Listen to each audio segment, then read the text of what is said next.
All right, we're in Exodus chapter 19 and 20. 20 is the big one, the Ten Commandments, but leading up to it is important about God showing the Israelites that Moses was in charge and that Moses was speaking for him.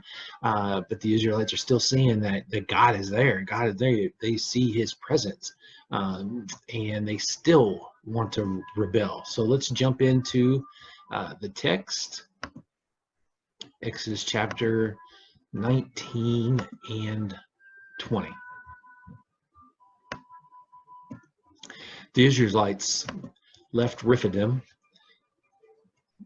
Then 2 months after leaving Egypt, they arrived at the desert near Mount Sinai. Now remember, they've been trapped, couple million people for 2 months, where they set up camp at the foot of the mountain. Moses went up to the mountain to meet the Lord God, who told him to say to the people, "You saw what I did in Egypt, and you know how I brought you here to me, just as a mighty eagle carries its young. Now, if you will faithfully obey me, you will be my very own people. The whole world is mine, but you will be my holy nation and serve me as priests." Moses, that is what you must tell the Israelites. After Moses went back, he reported to the leaders what the Lord had said, and they promised, "We will do everything the Lord has commanded." So Moses told the Lord about this. And the Lord said to Moses, "I will come to you in a thick cloud and let the people hear me speak to you. Then they will always trust you." Again, Moses reported to the people what the Lord had said. Once more, the Lord spoke to Moses. "Go back and tell the people that today and tomorrow they must get themselves ready to meet me. They must wash their clothes and be ready by the day after tomorrow, when I will come down to Mount Sinai, where all of them can see me. Warn the people that they are forbidden to touch any part of the mountain. Anyone who does will be put to death, either with stones or arrows. And no one must touch the body of a person killed in this way. Even an animal that touches this mountain must be put to death. You may go up the mountain only after a signal is given on the trumpet." After Moses went down the mountain, he gave orders for the people to wash their clothes and make themselves acceptable to worship God. He told them to be ready in 3 days and not to have sex in the meantime. On the morning of the third day, there was thunder and lightning. A thick cloud covered the mountain. A loud trumpet blast was heard, and everyone in camp trembled with fear.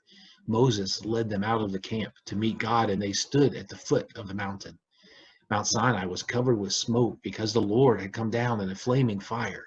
Smoke poured out of the mountain just like a furnace, and the whole mountain shook. The trumpet blew louder and louder, and Moses spoke, and God answered him with the thunder.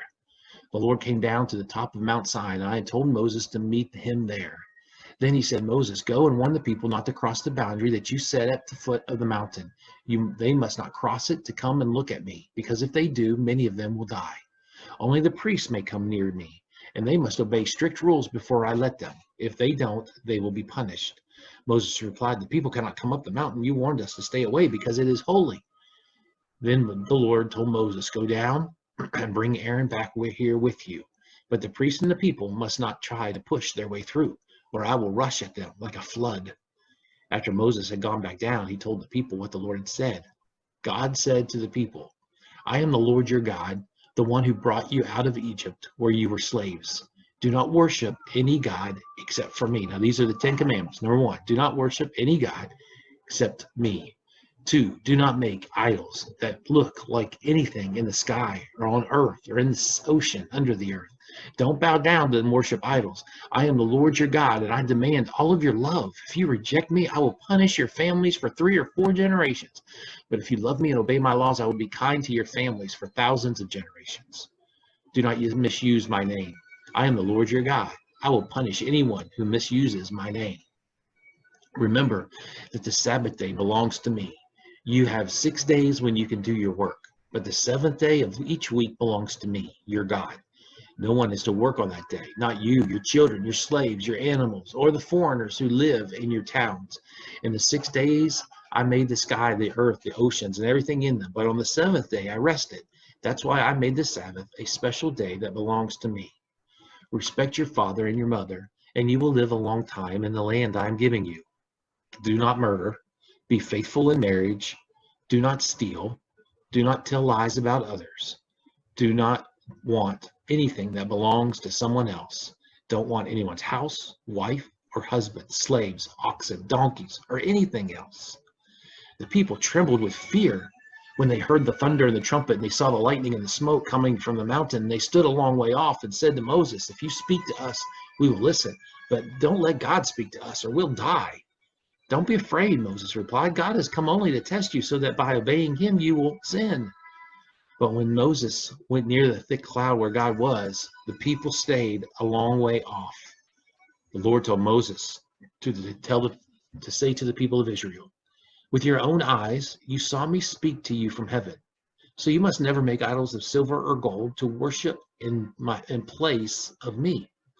Build an altar out of the earth and offer on it your sacrifices of sheep and goats and cattle. Wherever I choose to be worshipped, I will come down to bless you.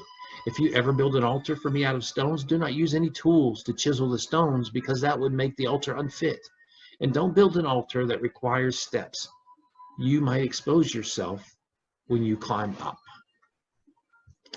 And so the people have received the 10 Commandments. Remember, they're not supposed to have any idols or anything like that, but we're going to see right away that doesn't go very far. Behind me is a sarcophagus of Moses receiving the 10 Commandments. You can't see it very well. It's in Germany.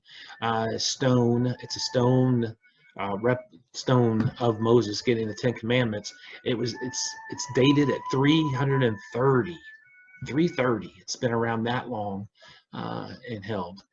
So we just read the 10 Commandments, and while we still kind of follow the 10 Commandments, Jesus, we're going to see in the New Testament, he was a fulfillment of that.